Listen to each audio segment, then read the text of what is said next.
Assalamualaikum warahmatullahi wabarakatuh. Salam Sobat IKM Kota Kediri. Hari ini kita akan mencoba untuk membahas mengenai bagaimana strategi bertahan di tengah wabah COVID-19. Seperti kita ketahui hari ini bahwa kondisi dunia usaha di tengah wabah COVID-19 ini sangat tidak menentu, sehingga sebagai pelaku usaha kita dituntut untuk kreatif, memiliki banyak ide-ide dan mampu membaca peluang bisnis secara cepat dan tepat. Nah, coba kita pelajari hari ini mengenai kebijakan-kebijakan yang sudah diambil oleh pemerintah dalam menghadapi wabah COVID-19 ini. Seperti kita ketahui bersama bahwa saat ini semua proses pembelajaran dan proses bekerja ini banyak yang dilakukan dari rumah, baik itu melalui himbauan work from home maupun learn from home. Nah, sehingga kalau kita lihat hari ini di jalan di Kota Kediri ini terasa sangat sepi sekali karena aktivitas masyarakat banyak berkurang. Di beberapa kota besar ini malah sudah dijalankan kebijakan PSBB, yaitu kebijakan pembatasan sosial berskala besar. Menanggapi kondisi yang terjadi hari ini, respon yang diberikan oleh masyarakat karena mereka harus banyak bekerja di rumah maupun belajar di rumah. Nah, otomatis hari ini masyarakat banyak mengalihkan belanja dari rumah. Kemudian selain itu juga masyarakat hari ini lebih peduli pada kesehatan, kebersihan, dan keamanan pangan. Selain itu masyarakat juga lebih peduli pada kesehatan, sehingga makanan-makanan yang terkait dengan kesehatan untuk meningkatkan imunitas ini banyak dicari oleh masyarakat. Masyarakat yang dulunya jarang menggunakan masker di jalan, nah hari ini dengan adanya himbauan dari pemerintah untuk menggunakan masker, maka produsen masker hari ini bukan hanya mereka bisa terus berproduksi, tapi justru para pengrajin masker ini hari ini mereka kebanjiran order. Nah, dalam kondisi hari ini banyak pengusaha yang merasa kebingungan, mereka merasa tidak mampu meneruskan usaha, hingga akhirnya banyak yang menutup usahanya ataupun mengurangi kapasitas usahanya. Dengan adanya kebijakan untuk tidak diperbolehkan terlalu banyak pergi keluar kota, nah ini banyak ekspedisi pengiriman barang yang mereka tidak menjalankan usahanya, sehingga otomatis rantai pasok bahan baku ini menjadi terganggu. Bahan baku menjadi mahal, semakin langka, dan sulit didapatkan di pasaran, sehingga ini memacu kenaikan harga beberapa komoditas. Nah, terkait dengan hal tersebut, maka kita coba hari ini untuk memformulasikan kondisi hari ini dan bagaimana cara kita mengatasi atau menghadapi, membangun strategi bagaimana kita bisa bertahan di wabah COVID-19 ini. Strategi pertama yang bisa kita lakukan yaitu adalah kita menerima kondisi yang terjadi hari ini secara lapang dada, secara legowo, secara terbuka. Sehingga dengan penerimaan secara terbuka, secara psikologis, pikiran kita akan menjadi lebih tenang, pikiran kita akan menjadi lebih terbuka, sehingga berbagai macam peluang yang masih ada hari ini itu akan bisa kita jalankan. Berbeda tentunya kalau kita hari ini hanya mengeluh, menyesali apa yang terjadi, itu tentunya akan membuat pikiran kita tertutup dan tidak mampu melihat peluang-peluang yang ada di depan kita. Nah, setelah kita mampu menerima kondisi hari ini dengan terbuka, dengan lapang dada, dengan legowo, maka berikutnya yang harus kita lakukan adalah berikhtiar secara maksimal dan menyerahkan hasilnya sepenuhnya kepada Tuhan Yang Maha Kuasa. Karena bagaimanapun juga hasil usaha kita ini ditentukan di akhirnya oleh Allah Subhanahu wa Ta'ala.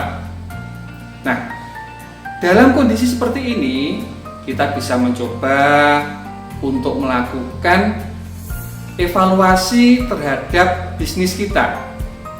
Justru penurunan penjualan hari ini bisa kita lakukan untuk mengevaluasi bisnis kita. Mungkin selama ini ada proses-proses di dalam bisnis kita yang masih belum optimal. Mungkin kita belum melakukan pencatatan keuangan dengan baik, ataupun ada barang-barang di gudang yang hari ini menumpuk karena kita tidak sempat untuk membereskan karena kesibukan produksi. Nah, hari inilah kesempatan kita untuk menata seluruh proses produksi yang ada di tempat kita. Selain itu, beberapa teman di saat yang seperti ini justru mereka memiliki kesempatan untuk melakukan sedekah secara lebih optimal. Sehingga dengan kita memperbanyak sedekah, otomatis pikiran kita akan lebih tenang. Meskipun kita hari ini sedang dalam kondisi yang sulit, masih ada orang yang kondisinya lebih sulit dibandingkan kondisi kita, sehingga kita akan lebih bersyukur terhadap kondisi yang ada. Nah, strategi yang berikutnya yang bisa kita jalankan adalah merawat pelanggan setia kita yang hari ini bisa kita jangkau. Tentunya saya harapkan teman-teman di sini sudah memiliki catatan mengenai siapa saja pelanggan setianya, kemudian berapa banyak mereka membeli produk kita dalam periode waktu tertentu, mungkin 1 bulan, dan kemudian berapa uang yang mereka keluarkan untuk membeli produk kita. Nah, catatan-catatan ini hari ini menjadi sangat penting bagi kita. Kenapa? Karena hari ini pelanggan kita ini merupakan salah satu sumber pemasukan yang bisa kita harapkan. Meskipun mungkin pembeliannya menurun, itu bisa kita pahami, tapi setidaknya kita bisa tetap menjangkau pelanggan-pelanggan kita. Pelanggan hari ini menjadi hal yang penting karena hari ini pembeli cenderung untuk melakukan pembelian di tempat mereka biasa membeli. Sehingga hari ini Bapak Ibu yang memiliki pelanggan, silahkan secara aktif menghubungi pelanggannya. Kenapa pembeli itu hari ini banyak melakukan pembelian di tempat mereka biasa membeli? Karena hari ini kondisi keuangan mereka terbatas. Itu harus kita pahami. Sehingga jika mereka bereksperimen atau mencoba-coba membeli di tempat yang baru, nah, bisa jadi harga di tempat mereka membeli itu lebih mahal, atau kualitasnya mungkin tidak sesuai dengan yang mereka harapkan, atau bisa juga mereka tertipu karena ada beberapa teman hari ini yang mereka sudah terlanjur membeli di tempat yang mereka tidak biasa membeli, uangnya sudah ditransfer, tetapi barangnya tidak dikirim. Nah, untuk menghindari risiko-risiko seperti ini, pelanggan-pelanggan kita itu mereka cenderung untuk membeli di tempat mereka biasa membeli. Nah, sehingga kesempatan kita hari ini untuk melakukan komunikasi yang aktif dengan pelanggan kita untuk menanyakan apa yang bisa kita penuhi dari kebutuhan mereka. Kita pahami bahwa hari ini kebutuhan pelanggan itu adalah mengenai pertama, produk yang sehat dan aman. Yang kedua, mereka menginginkan produk itu bisa didapatkan tanpa harus keluar rumah. Nah, sehingga dengan demikian kita bisa mencoba untuk menawarkan delivery service atau layanan pengantaran ke rumah. Kemudian, selain kita menanyakan aktif berkomunikasi dengan pelanggan kita, yang bisa kita lakukan hari ini adalah meminta referensi kepada pelanggan-pelanggan kita. Nah, pelanggan kita ini adalah orang-orang yang sudah percaya terhadap produk kita. Nah, jika kita minta referensi dari mereka, mungkin ada keluarganya, mungkin ada saudaranya, mungkin ada temannya yang berminat dengan produk kita, maka mereka akan dengan senang hati membantu menawarkan produk kita. Atau setidaknya mereka akan memberikan referensi nomor telepon atau nomor HP untuk kita tindak lanjuti. Nah, strategi ketiga yang bisa kita lakukan adalah kita mencoba untuk berinovasi dalam bidang produk dan cara pemasarannya. Inovasi di bidang produk, misalnya hari ini kita mengubah produk kita menjadi produk yang sehat, produk yang aman digunakan, dan produk yang bisa diantar ke rumah pelanggan dengan kenyamanan pelanggan. Karena memang hal inilah yang hari ini dibutuhkan oleh para pelanggan kita. Bisa jadi mungkin hari ini kita memproduksi barang tetapi dengan diproses dengan vacuum sealer untuk makanan, sehingga akan lebih higienis dan pelanggan kita akan nyaman mengkonsumsi produk kita. Nah, berikutnya bisa juga kita berinovasi ke strategi pemasaran. Nah, hari ini Bapak Ibu, teman-teman yang masih belum menggunakan teknik pemasaran secara digital, hari inilah saat yang tepat untuk mengaplikasikan pemasaran digital di usaha teman-teman. Dimulai dari hal yang paling mudah dijangkau, yaitu dengan menggunakan grup WhatsApp, kemudian juga dengan menggunakan Facebook dan Instagram. Dua hal ini adalah strategi pemasaran digital yang bisa mendapatkan hasil secara instan. Nah, sehingga hari ini Bapak Ibu bisa mencoba mengaktifkan strategi pemasaran promosi di grup-grup WhatsApp dan di grup Facebook. Berikutnya, bisa menggunakan strategi pemasaran melalui komunitas. Hari ini di Kota Kediri sudah banyak sekali komunitas-komunitas UKM dan IKM. Nah, inilah yang silahkan digunakan untuk mempromosikan produk.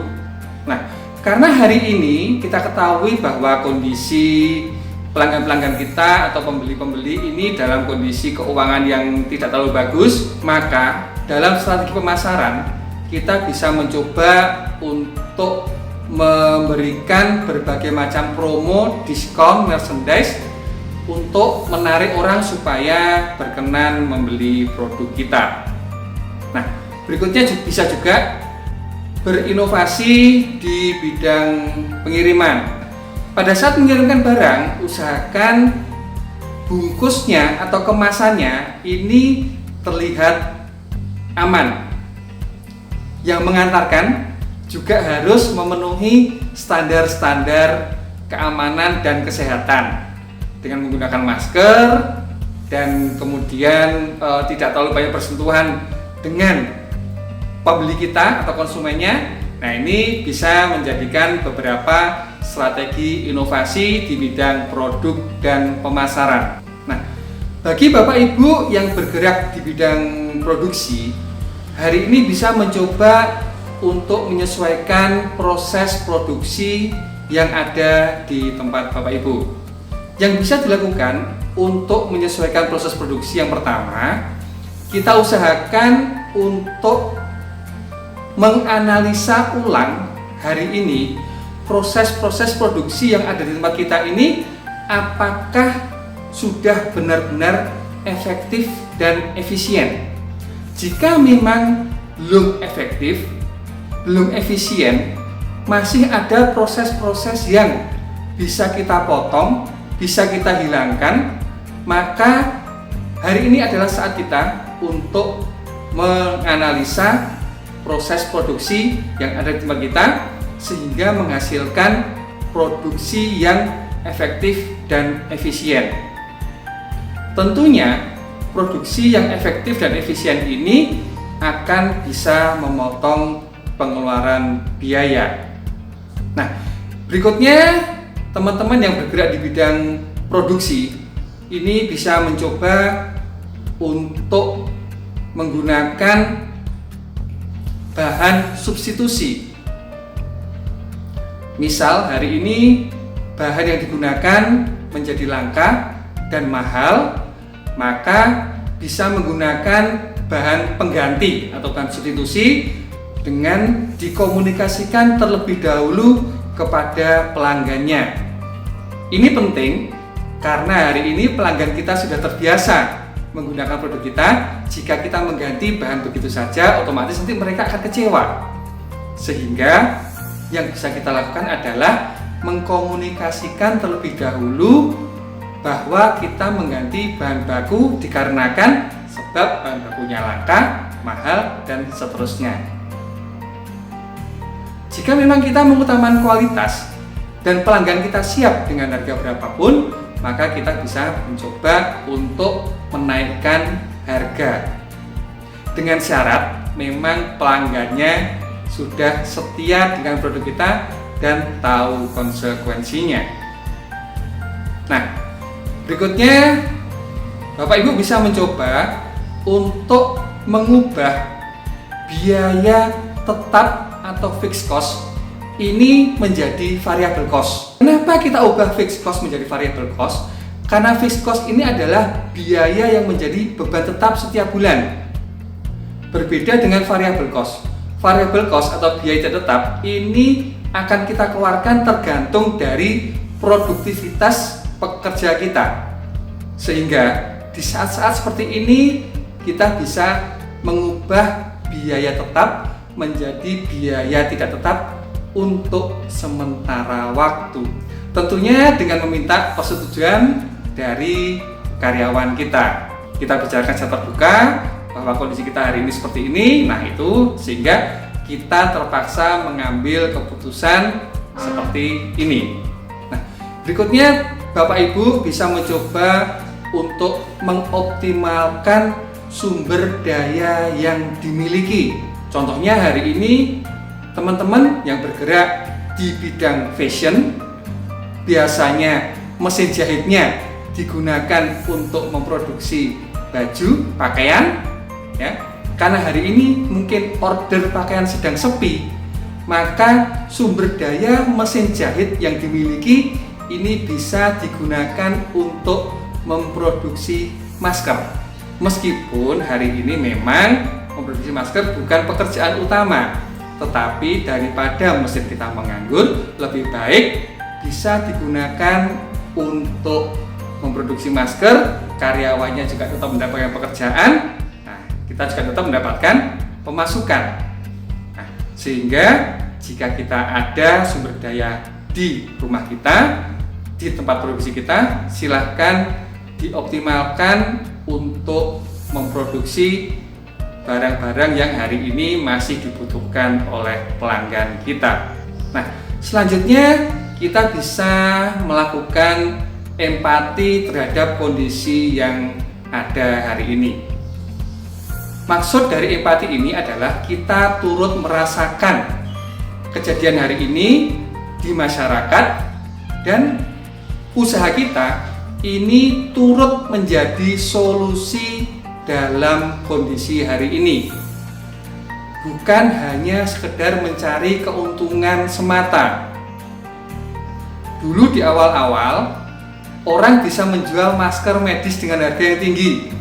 Tetapi lama-kelamaan orang yang menjual masker dengan harga tinggi ini dibully habis-habisan.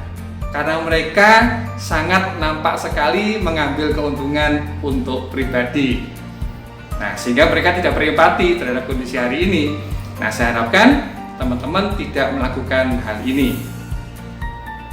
Empati yang kita lakukan ini, jangan lupa kita sertakan dalam kampanye publikasi di media sosial kita. Mungkin dengan kita menyumbang masker, menyumbang hand sanitizer, alat pelindung diri, kemudian kita memproduksi tapi kita gunakan untuk menyumbang, atau kita mungkin menyumbangkan sembako. Nah, ini semua harus diekspos dalam media promosi kita. Ini merupakan salah satu strategi branding. Nah, dalam hal melayani pelanggan, berempati ini bisa kita lakukan dengan kita memberikan respon yang cepat dan tanggap terhadap order atau pesanan pelanggan kita. Kita bisa infokan bahwa produknya sudah mulai diproses, sudah mulai dikirimkan, sehingga pelanggan merasa nyaman dengan pelayanan kita. Mereka tidak khawatir ditipu, mereka tidak khawatir terjadi hal-hal yang tidak baik terhadap order mereka. Nah, setelah produk diterima oleh konsumen kita harapkan mereka berkenan berfoto dengan produk kita. Nah, sehingga foto ini bisa kita gunakan untuk membangun branding usaha kita. Itulah 5 strategi yang bisa kita jalankan, bisa kita lakukan di tengah wabah COVID-19 ini. Pertama, kita bisa menerima kondisi yang ada hari ini. Yang kedua, merawat pelanggan yang ada.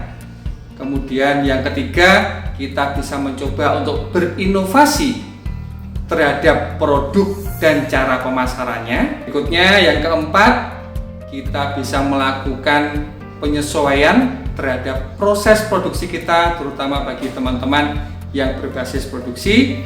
Dan yang kelima, kita bisa mencoba berempati terhadap kondisi yang terjadi hari ini dengan banyak menyumbang kebutuhan yang dibutuhkan oleh masyarakat.